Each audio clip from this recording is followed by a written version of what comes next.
Good morning and welcome back to Dr. Logic Awkwardly Does Logic. In this video, I'm going to do part of one of the two things that I promised you in the previous video.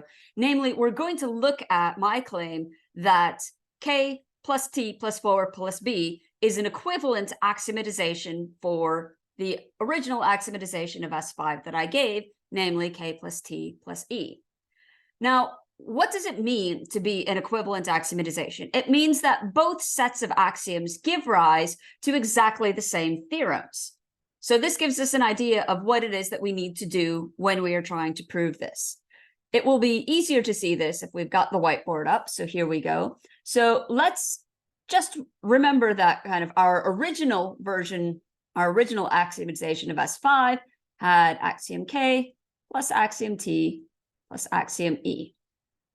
And then the version that I gave yesterday, which I will call S5 prime, was K plus T plus 4 plus B. And then remember that this subset of the axioms just were the axioms of S4. So the reason why we like S5 prime is because it demonstrates very clearly that S5 is an extension of S4. So what we want to do is we want to prove that these are equivalents. That is to say, for every well-formed formula phi, it is going to be provable in S5 if and only if it is provable in S5 prime. Now, the tedious way of doing this is to go through and check every single well-formed formula. If I can prove it in one, can I prove it in the other, and vice versa? This is tedious. We are not doing this. Instead, what we want to do is have both a more general and a simpler method to show equivalence. And we can do this just by looking at the interderivability of the axioms.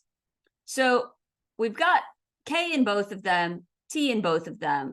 So in a sense, we can ignore those, because if we have K in S5, we can derive it in S5 prime and vice versa, same with T. What we've got left are these extra bits, the E on the one side and the 4 and the B on the other side. So what we need to show is that from this collection of axioms, we can prove this collection of axioms, because then you know anything that you could prove from these 4, you could then prove from these just by appending that kind of initial proof of deriving the axioms that you need from the ones that you already have. So this gives us 3 tasks. The first one is to show that from S5, you can prove the 4 axiom.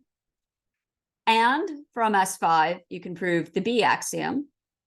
And going back the other direction, that from S5 prime, you can prove E. Now, 2 of these, I'm going to leave as exercises for the viewers, because we haven't done proofs in a while, and it's good to have some examples. There you go. Try some proving. If you've got any questions, leave them in the comments and I'll be happy to take a look. But we will cover this particular one. So we want to prove from this collection of axioms, the axiom corresponding to transitivity. Necessarily P implies necessarily P. We're going to make quite a lot of use of the reduction principles in S5, because you remember that they allow us to kind of add and remove modalities in a very flexible sort of fashion. But we'll start off with a couple of substitution instances of things that we've already proved. So the first is a substitution instance of the T1 theorem, because remember, we're in S5, it has T in it, we can take all of the T theorems. So what I've done is I've simply put box P for P in every instance in theorem T1, which is P implies possibly P. Now, the next thing that we have is a substitution instance of one of the S5 reduction principles. So we had the S5 reduction principle that possibly P was equivalent to necessarily possibly P. So this was something proven in a previous video. I'm going to do uniform substitution instance on this, uniform substitution on this instance by sticking a box in front of both of the P's. So this is this is a reduction principle. I'm not sure if we actually gave it a name or not.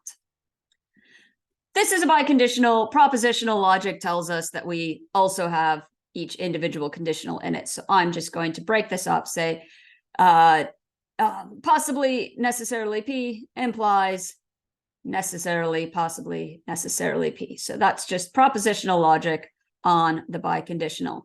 And now what you should be able to see is that we've got some other propositional reasoning that we can be doing by the fact that we've got this formula here is the same as this formula here.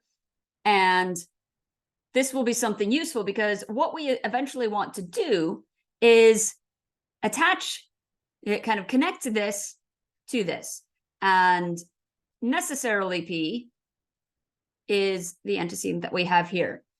So what we've got is the correct antecedent, and we've got something that is linking it to an antecedent that isn't quite right yet.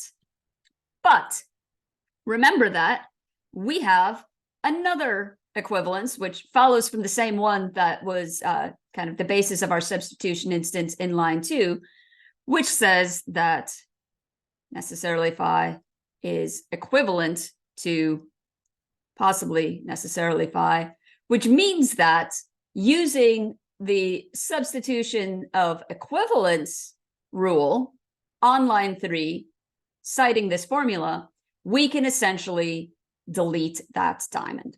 So now we have possibly necessary P implies necessarily P, just by reducing this iterated modality to just this one. And then we have the consequent that we want, the antecedent that we want, and a conditional that links the two of them together. So again, basic propositional reasoning allows us to conclude that if P is necessary, it is necessarily necessary. And this is transitivity on lines 1 and 4. So there you have it. This is just one of the 3 things that need to be done. As I said, I will leave the others as exercises for you to do. And hopefully this will give you a sense of kind of what goes into proving equivalences of axiomatizations. Next time, I will do the other thing that I promised you, namely showing the frame condition that B is equivalent to, and then we'll start talking about kind of the nitty-gritty details of S5. What can you do with it? What are its models like? What are the neat things? Because S5 is really super cool. So I hope to see you again soon. See you later. Bye.